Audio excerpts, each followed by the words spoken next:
Iron Man was revolutionary. It released in 2008 to critical acclaim, and for good reason. It had a great main character, decent main villain, really good CGI for the time, and even for nowadays, compared to something like Thor: Love and Thunder or The Flash, Iron Man CGI is something to behold. And I'm not the only one that says this. I think that Iron Man was revolutionary in the way it began the MCU, and it honestly, while you can credit many movies for being revolutionary, like Spider-Verse revolutionizing animation and Spider-Man revolutionizing the superhero genre, it's really Iron Man's fault, the entire landscape of movies we have now.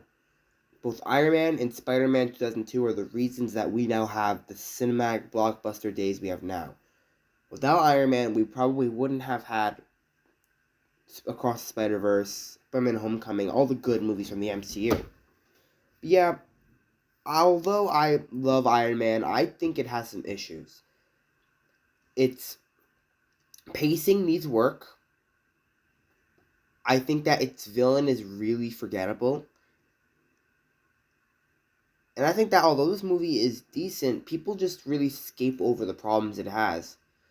This isn't a criticism towards, like, this isn't me saying the movie is terrible. In fact, I really do. I grew up with this movie, and I love this movie.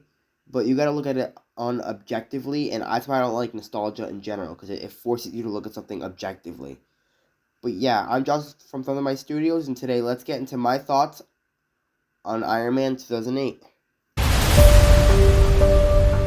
To understand Iron Man as a movie and its unique approach, we kind of have to talk about where it came from. So Iron Man began development in 1990, around the 1990s, and it went through many scripts and revisions until about November 2005, where Marvel Studios took up the project and they basically just they started it up from scratch and announced that Iron Man would be the first independent feature because of the character was the only major character. Spider-Man, Wolverine, they were already adapted into live action, so they adapt Iron Man to live action.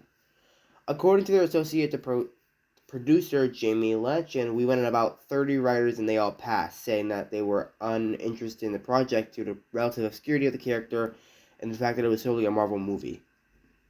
Right, the script took forever to make, and Jon Favreau, which you may know as Happy Hogan, or the director of Iron Man, and who would later direct some Star Wars stuff. He's been the main head against the Mandalorian. If you hate Disney Star Wars right now, you might want to. The sniper's gonna be ready on Jon Favreau. They worked together on a bunch of other movies, and yeah, Favreau didn't want an expensive star. He wanted someone with relatively obscure, kind of like how James Gunn is doing right now with the Superman castings and stuff. Although I can't wait to figure out how that's gonna be. And yeah, the movie would film, right. There were people coming all over the place to film it and look at it, and they were really scared to release it because if it went wrong, this is an original movie, remember. So if it went wrong, this would be the end of the MCU. But yeah, that is kind of a conjumbled plot of the plot of the development of Iron Man. A lot of it that I know is just extra stuff, like they went through like 8 or 9 revisions, but yeah, I don't really care. And it also had a budget of 140 million, which is a ton for an early MCU movie, and box office of 585 million, which is really low for a Marvel movie. Although honestly, it was successful. But the plot, the general plot synopsis, because the plot normally is just too high, is Tony Stark, who has he's now a defense contractor from he took up business from his late father, Howard Stark. He's in Afghanistan with his friend Colonel James Rhodes, and he demonstrates a new missile. After this missile is demonstrated, his convoy is ambushed, and Tony Stark would basically be attacked, and he would have shrapnel in his heart because of a terrorist group named the Ten Rings. He would be captive, and Raza, which is the Ten Rings leader, would offer him life if he builds a Jericho missile for the group. And he thinks that him and Yasmin will do it. Stark and Yasmin secretly build the art reactor and a powerful suit of armor, which is the Mark I. Tony escapes, And it's later revealed that the CEO of Stark Industries actually orchestrated this. After he returns home, he asks for a cheeseburger, which is valid. I mean, cheeseburger is the best American food, right next to buffalo wings and nachos. And he basically decides that he's going to turn eco-friendly, and Tony Stark and Stark Industries is not going to make missiles anymore. This goes crazy. The CEO of Stark Industries goes crazy. They meet at a party. He gets angry.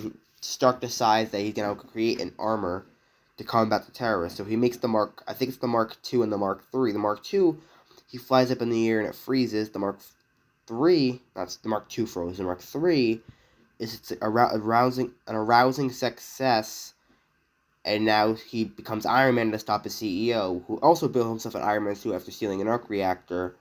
They fight. The bad guy's suit freezes, and they live happily ever after until the post-credit scene where Nick Fury appears, telling Stark about the Avengers Initiative. Honestly, plot, that was like an overarching plot of the story. The plot is basically, after being attacked, billionaire playboy Tony Stark decides he's going to save the world, and he has to stop his CEO before his CEO can weaponize everything he's made. Decent plot. I think it's not unique, right? Billionaire becomes superhero after a traumatic accident, and now must stop somebody who wants to use his smarts for bad. It's a bunch of action movies similar to like Green Arrow and Batman, although a little different. It's fresh take on a familiar story, which I like. If I can give criticisms to the plot, again, not too original. I don't like the villain. We'll talk about the villain later, though. It was actually distributed by Paramount Pictures, which is a little thing, because Paramount Pictures, obviously, stopped distributing Marvel movies after, like, Phase 1.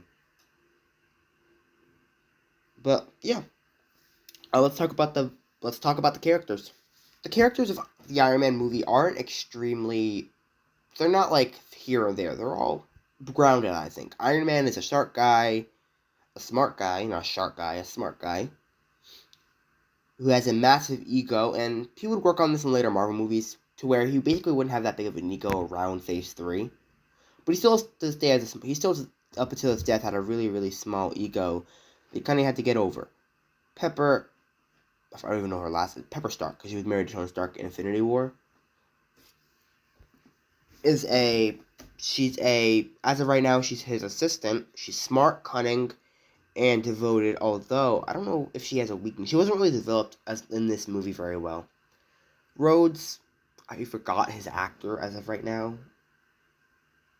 I think it's Terrence Howard or Jeff Bridges.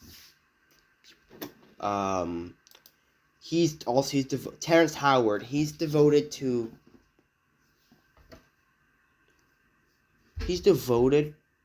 Stark, and he's Stark's best friend, but he's willing to get in the middle of Stark and his ego if it means protecting his friend. And he later dons the War Machine suit to help his friend.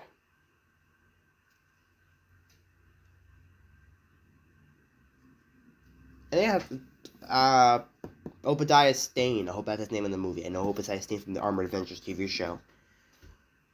Bad guy, he will do whatever it takes to earn money, doesn't care about anybody around him. He is probably the worst. My only criticism for this movie. One of my only criticisms for this movie. He's annoying. He's a good starter villain, if that kind of makes sense. He's just an evil guy doing bad things because he wants to make money. No motivation to it, except jealousy. There's nothing good here. I would prefer a motivation of maybe like his dad crossed him, he let it go, and now he's here. That would have been better. But instead, it had to be something stupid like, "Oh, I'm a business guy and this and that." That's my only criticism. Not some things I love about this movie. I love Iron Man Mark III. This is in my top 5 Iron Man suits. I really do love this design. I think it's by far the best design of a suit in general we got in Phase 1 is some of the worst suits I've ever seen for superheroes. Thor's was bland. Captain America's was goofy. Black Widow's actually wasn't terrible. Hawkeye's was a little soldier-like. I didn't like that very much. I prefer his newer suits, but decent, I guess.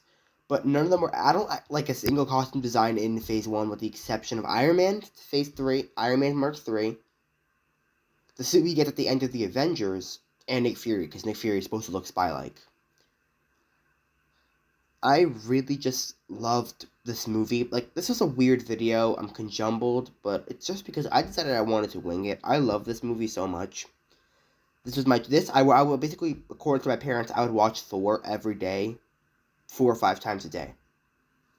Iron Man was up there too. I don't like the Thor movie. We've already been over that. The Thor movie sucks in my opinion, and I think that Marvel should have done better with that movie. But I will look a retrospective about Iron Man is I love this movie, and I think that it was in good hands, and they basically did justice to the character of Iron Man. This is my top 3 Iron Man appearances.